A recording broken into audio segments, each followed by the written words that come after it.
My last meeting, my last physical meeting that I went to before lockdown was in Leicester, and that was to speak on support staff, and that was at the beginning of March 2020.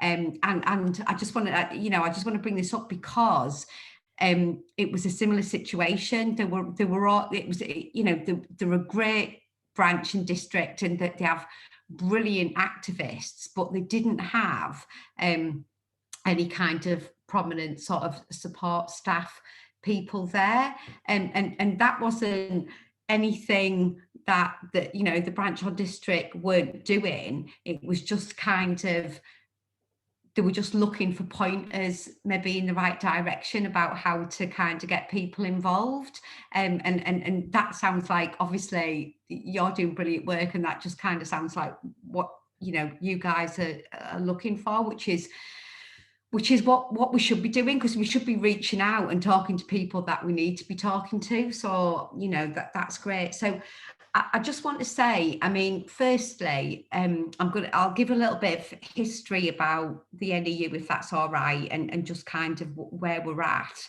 just so we can all kind of understand where we are. But I mean, I've got a very solid view of the NEU as being an industrial union, because I believe that workers together achieve the most. If you walk into a building and you are part of that union, then that's a very, very strong message. So that's something that I'm very, very passionate about. So historically, when the NUT and the ATL merged, and I wasn't ATL, I'll be very honest with you, I came from a Unison background, but what I found very what drew me to the NEU was the fact that it was a union for all education workers, and I thought that was very, very important. So like I said, when I walk into that building, I want to know if you're a cleaner, a caretaker, office staff. I've got Christabel here, so I'm going to say librarian because she's my sister. Whatever support staff position you hold, that means that you are vital to your workplace, and I think that that's just really, really important. So I think that for when the NEU first formed, that was the intention of the union. Now, as we know, the support staff within the union don't have the same kind of collective bargaining and representation rights within the union, and that's something which and I'll be very honest, that's something which I constantly argue for, and I know Christabel will back me up on this, because it's something that I passionately believe in. I think that that's the direction that we need to be going in. I know that there is a TUC agreement in place. I know that I've argued at national conference for that to be overturned, and the TUC agreement. So basically, that is not to recruit support staff, or for support staff, or for the union not to to nationally, collectively, represent support staff on that level. Now that TUC agreement was up last year, really. So our national support staff conference submitted a motion, and Christabel may want to sort of add thoughts onto this as well, where we discussed how we need as a union to be kind of looking at how we involved support staff and collectively represent them, because we need to go forward with this. Now, not everybody, I'm on the Support Staff National Council, I chair it, Christabel's also on it. Not everyone agrees with each other on that National Council. But what we did is we compensated that motion so that we kind of came together with a collective voice in saying that going forward, this is kind of what we want to achieve. And I think what we came out of that conference with was a very, very positive motion going forward. So I think that's massively important. We you know, when I got elected in December 2019. At that time, support staff membership was 29,000. Now we're just on sort of 50,000 members. So in just over a year, you know, that's a massive growth. Like we've gone up, 20,000 members in just over a year, and I think that's something that's the union needs to build on that, and that's why we need to push for this, because we need to be representing all members, in our union. And I think that comes to, stuff that I've mentioned, like collective, collective bargaining for our members, pay, it's a massive issue. We've got the public sector pay freeze.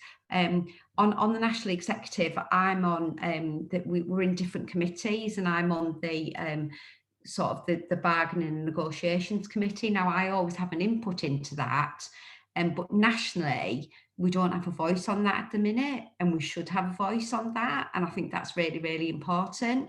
So and we've got members in our union that in terms of pay that are not on the national living wage. That's really is, it's a disgrace. So we need to be addressing this. The other thing that I think that's massively important, which I think people have touched upon when they spoke earlier, is funding. Now, the thing is with funding at the minute, and I've actually just submitted a motion to the National Executive, which is due on the 25th of this month, is that because of the funding cuts, the people who are feeling that the most at the minute is support staff.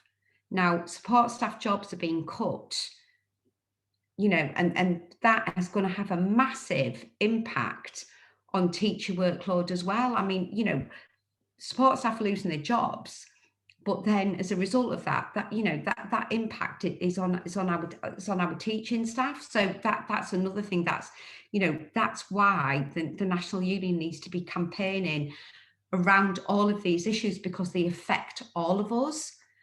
Now, so just bringing it back to kind of locally and what we can do, because I think that's like a really big thing as well. I think we need to talk about the big picture, but I think we need to.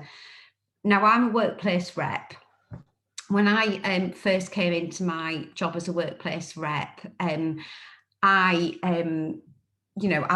it was like the Burgundy book. Oh my God, it was like a minefield, and I know that teaching staff feel that way about the Green Book. So basically, I just think it needs just sort of collective. It just needs collectivism within the workplace. Now, I first started, and this is pre-COVID, I first started out with meetings. And I held them at 8 o'clock in the morning. So I was thinking, right, okay, we can get the teachers there, we can get the TAs in there, before they start work. And then the problem came to mind was I thought, well, hang on a minute, what about the lunchtime staff? Because they're not going to come in at 8 o'clock in the morning for a meeting when they're not working then, and then they've got to come in at lunchtime for their staff meeting. And for the cleaners and the caretakers who were doing the nighttime shift, they're not going to come in there either. So basically what I did is I went to my boss, and I just sort of said, we need to have, I need time out to have that meeting with those staff members. You need to give me half an hour at lunchtime with those staff members. I need to speak to my lunchtime members. And he agreed to it, because I was that bolshy that I went in and just sort of said that this needs to happen. But then what's happened, obviously, with COVID is that I've gone, right, okay, we've got, you know, cleaners and caretakers, and I can't remember who it was. Sorry, somebody made, it might be in Dave, I can't remember. Somebody made the point about Zoom and how we use this to our advantage. So now I won't have a meeting before 7 o'clock in the evening because I'm like, well, actually, I've got cleaners that are finishing work at 6 o'clock, and they need to get home and they need to have the tea, and then they need to come into our meeting. So it's just about, on that issue, it's about being inclusive and trying to say to your members, look, I know, you know, that you're at work, but you know, we'll work around that because you're important, because every single member in that school is important, and that's why, you know, the view of an industrial union is important, because that means the collective strength of everybody in that workplace works together. Because at the end of the day, that school could not run without a caretaker, a cleaner, a TA, an office staff worker, a librarian. That they could not run without support staff. And, you know, and I'm not taking anything away from our teaching staff, because, you know, I know you're all brilliant and you've gone through a tough time, especially recently with the whole remote learning thing. Believe me, I know, because I represent teachers in my school and my district. But so I just want to say, you know, just I'm happy to answer questions and for this to be a bit more of a general discussion. But I think it's brilliant that you've just invited me and Christabel, because it just opens up that discussion, really, and that's really what we want in this union. So thank you. Thank you, Tracey, that was brilliant, thank you. Christabel, do you want to introduce yourself to everybody so they know who you are, and then we can do a bit of questions? Yeah. Hi, thank you. I'm a school rep in Lewisham, and as Tracey said, I'm also on the Support Staff National Council for the London region. And part of my remit is to help recruit and support staff district officers, but also to make sure that we're feeding back support staff members' issues and concerns at a regional level and at a national level as well, and make sure that all of these issues, concerns, ideas, suggestions are feeding into what CPD, policy, strategy, resources, campaigns are going on in the union as well. So yeah, I'll put some context in the chat box there as well. Thank you. Thank you. Anybody have any questions for either Christabel or Tracey that they want to kick us off with? Christine. You're muted, Christine. Thank you very much, Tracey and Christabel. I just wanted to say that the idea of it being an industrial union and everybody being in the same union was something that some of us believed in for a very long time in the NUT. It wasn't without objection in the NUT, but a lot of us believed in it, and that's partly because some of us had seen this functioning in other places. In my case, quite a lot in Europe, but also interestingly in the States, in particular in Massachusetts, where they call it wall to wall. If you're in the building, you're in the union. And you know, I mean, I think there is a lot to learn from other jurisdictions about how important that is. And then just a teeny bit of history. Some people may remember that there was something called the SSSNB, which is the School Support Staff Negotiating Body, which the Labour Party brought in the last time they were in office, which was obviously abolished by the coalition government when they came in. But actually, that's something that we should be, you know, we should be pressing on, because that is the way that we can have national collective bargaining. And it wouldn't just be the NEU, obviously, it would be Unison, it would be GMB, it would be Unite, it would be all of those sister unions who legitimately say we organise in schools. And I am utterly delighted that Dave or Mark or whoever it is going to move annual conference a motion on sectoral collective bargaining, because I just think sectoral collective bargaining is so important to having, you know, the right kind of industrial relations. And I was just doing some reading today. If you look at stuff from the OECD, the rich club of countries, you know, not kind of pro-unions particularly, but they actually say that if you have proper collective bargaining and what they call workers' voice, the country is likely to be more productive. So, you know, I think there are lots of things that we could say about why it's important that we are, as you say, Tracy, you know, an industrial union, but also that we must fight to get our collective bargaining rights back. Thank you. Thank you, Christine. I think Dave said he's the one moving that and may need to speak. Excellent, Dave. It'll be great. Mark, and then Den. Mute. You're on mute, Mark. Still on mute. You're still on mute. Mark, you're on mute. Oh God, you missed all the best bits there. Sorry. Oh, that's all right. Yeah, Tracy, thank you. That was really enlightening. Thank you. Yeah, just it's more a comment really, but maybe a question. So when COVID struck, you know, Boris would come out and say that, you know, we're all in it together. And as time progressed, it was very, very clear that we weren't all in it together, and you know that COVID was impacting on different demographics more than others. And what was seen in our local authority, not so much in the first lockdown, but certainly in the second lockdown, is that some schools, the way they were structuring the online learning is that they were having teachers working from home and doing all the online stuff and the technical stuff, and the support staff were having to go in and do the face-to-face learning. And I think the reason why it didn't happen in the first lockdown is that because, you know, I think in the first lockdown, the numbers of key workers was limited. It was maybe, you know, like 5%. And the second lockdown was much greater. And so there's that need to have that face-to-face teaching. And we raised this with schools within Hammersmith and Fulham who were doing that. And most of them did change. And with the influence of the local authority as well, that helped. So I just wondered if that's something that if that's something that's new, or was just, you know, just to do with Hammersmith and Fulham, or whether that's something you witnessed all over.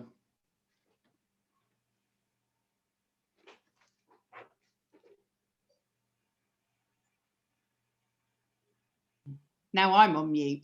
Well done, me. Tracy, do you want to respond to Mark? Yeah, I'll come back. Thanks. You know, to both Christine and Mark, thank you. I just want to say honestly, this is a lovely meeting. Like, it's just lovely.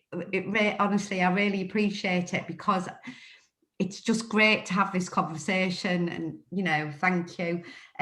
So on the issue of the US and what they have as wall-to-wall unionism, you know, that is like that's because they do have sort of teacher unions there. They are called teacher unions, but in terms of the strike action which they took, it was very much that they were just totally inclusive, and that was absolutely brilliant. And I think that really inspired me when I was sort of going for this post.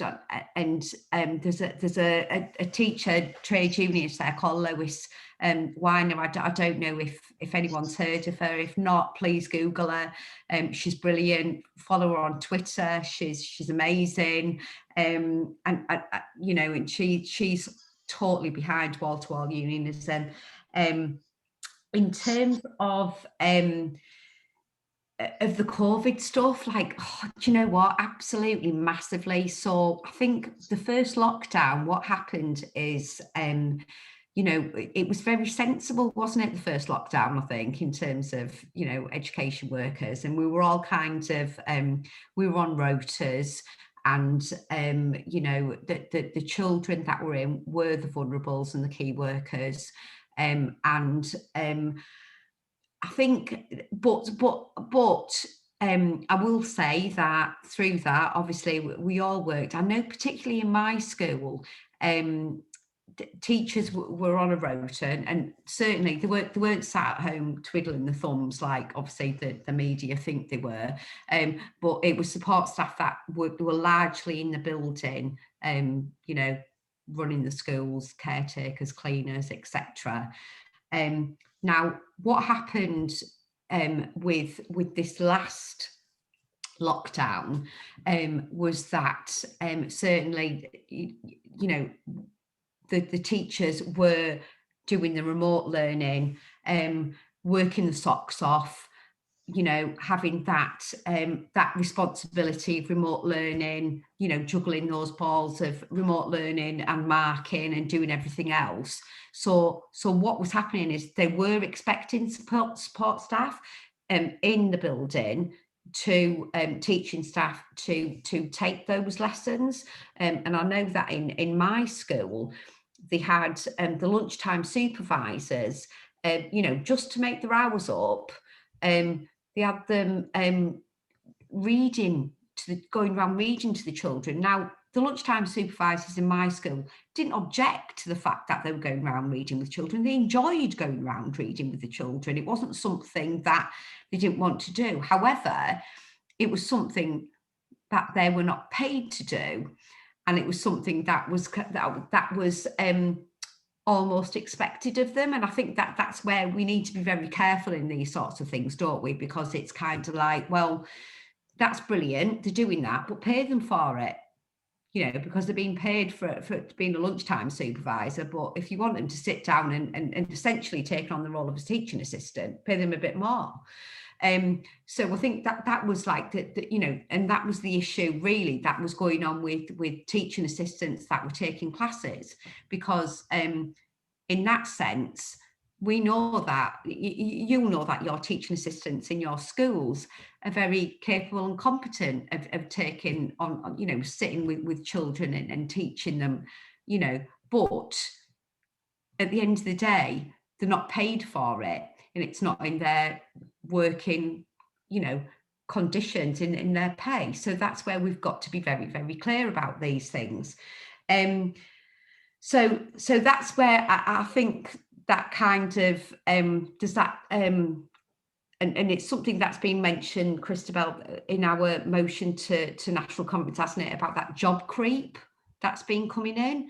And so I think that you know, we need to be very careful about that. And also as well, I noticed that, you know, in terms of the motion that you guys have got around, you know, the collective bargaining, you know, around working with the NES, UWT, that really what we should be saying is, well, actually, that we're also not devaluing the role of a teacher in these situations either, you know. So we need to be just very, very clear about, you know, what people are paid for and what you know, what their roles are.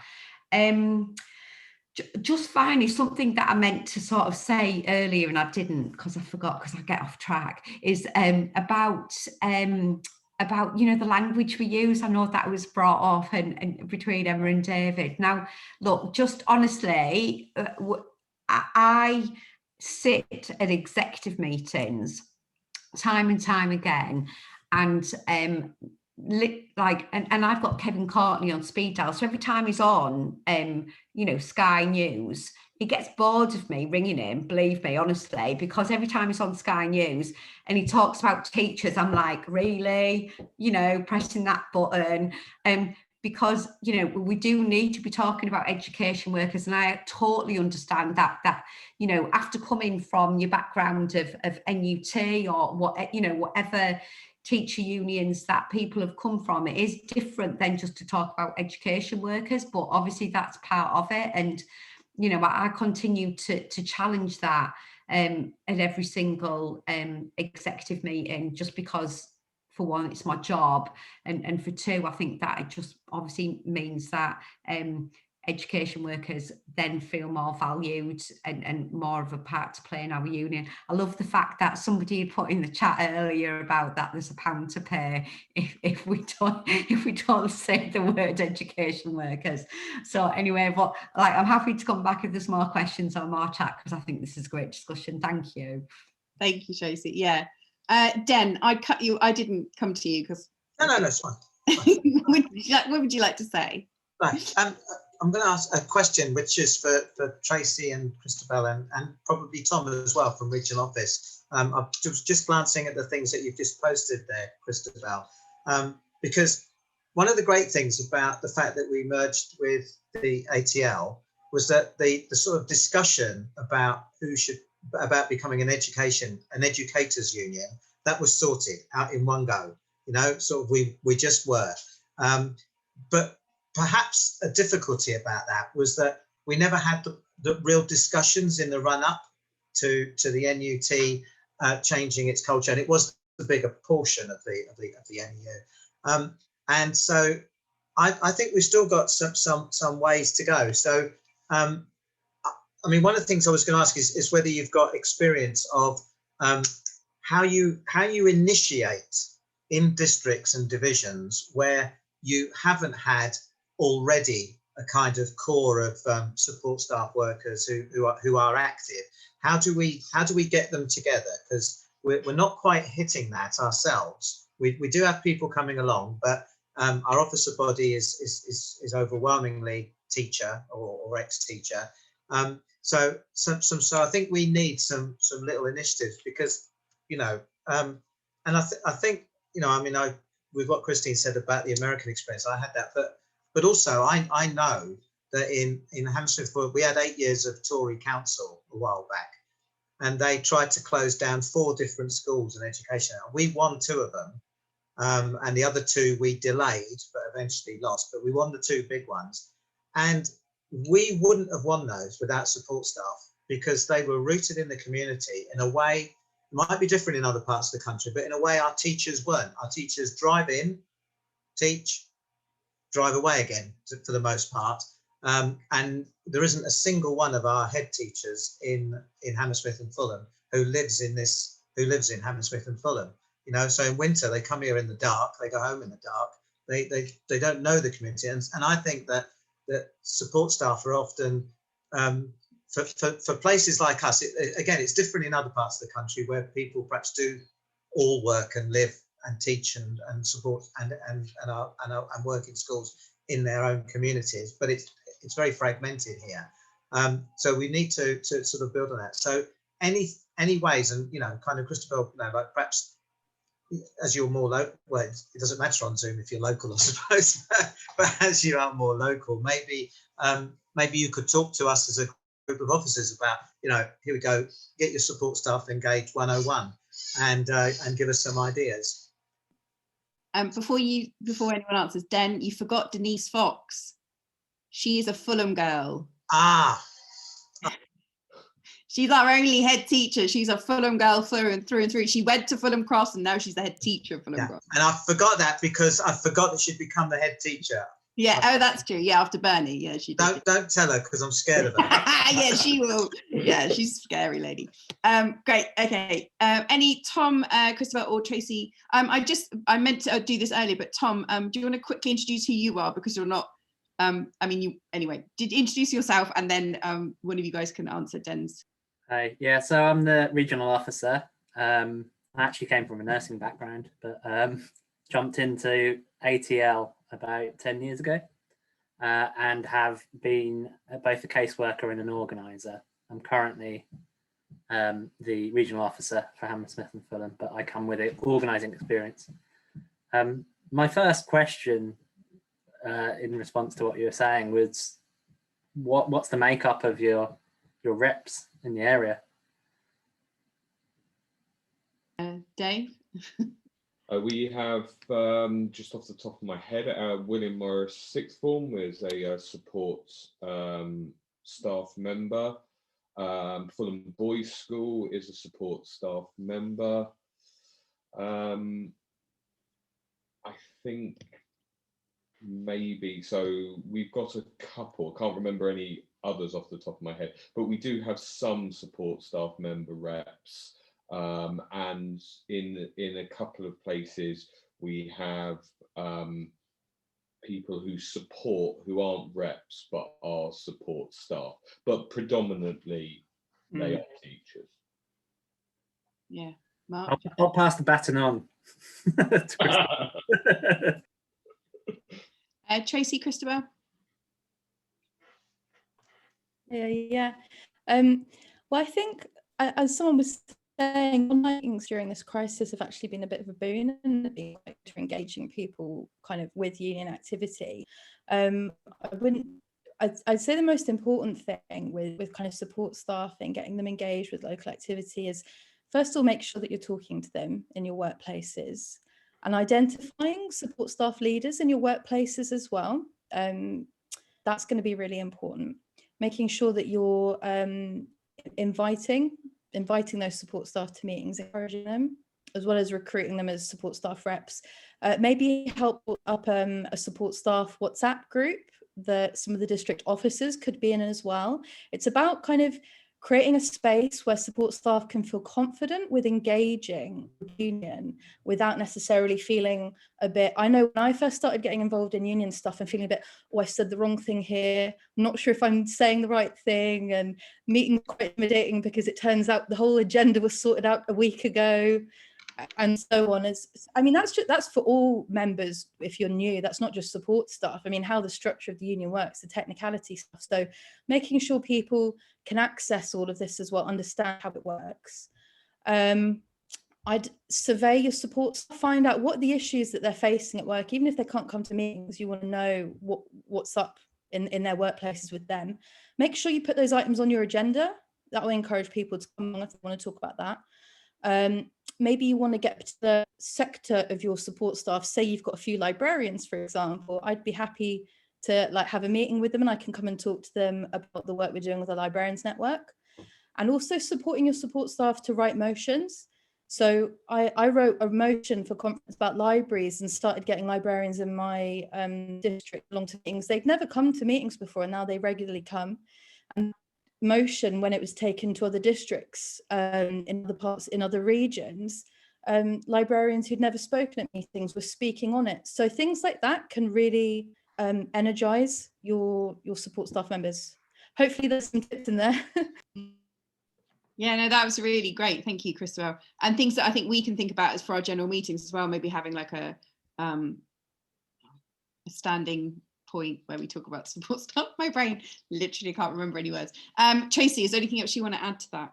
Well, I think Christabel, because Christabel's brilliant. I just want to say she's like an amazing member of the Support Staff National Council. So if you have any training events like locally, get when we can meet in person again, get Christabel along, because she's fab.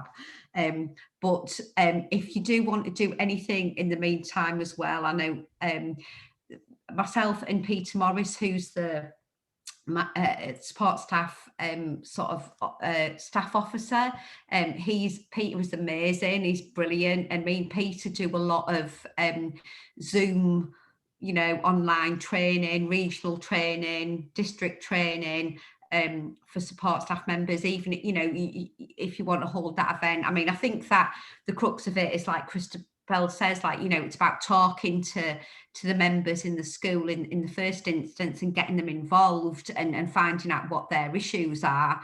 But in terms of and that's obviously on a workplace level, and then if you want to kind of get them involved on a district level, absolutely, we'll be happy to, myself and Peter will be happy to kind of do any training or just a workshop or whatever, just to talk to members. And I think that, just something that kind of come out of what I think is great is about what was said about it being a support staff being community and sort of deeply embedded in the community, because we are, and we know our kids, and we know our area, and we know whatever, and I think for teaching staff, if you're ever kind of wanting to know anything about what's going on with a child, you go to a support staff member, whatever support staff, it might be your cleaner, your caretaker, whoever it is in the school, your office person, you go to them and you go, do you know what's going on here? And they'll have probably 9 times out of 10 they'll have the answer. They're invaluable. You know, we are invaluable members of our school, and you know, of this union. And I just think kind of you know, going forward, that's why it's important, especially under these attacks that we're all facing, that we all sort of stand together on this, because things are going to, let's be very honest, I don't think things are going to get particularly, they're not going to be better. You know, the Tories are talking about longer working days and shorter holidays, etc., and that's going to, and you know, and support staff might be on term time contracts, but let's face it, the government will, you know, push for it, that they'll look to change that, you know, and schools will be forced to kind of look at changing staff contracts, etc. It's going to affect everybody, so that's why it's so important that we are all part of this union and that we're all fighting this battle together.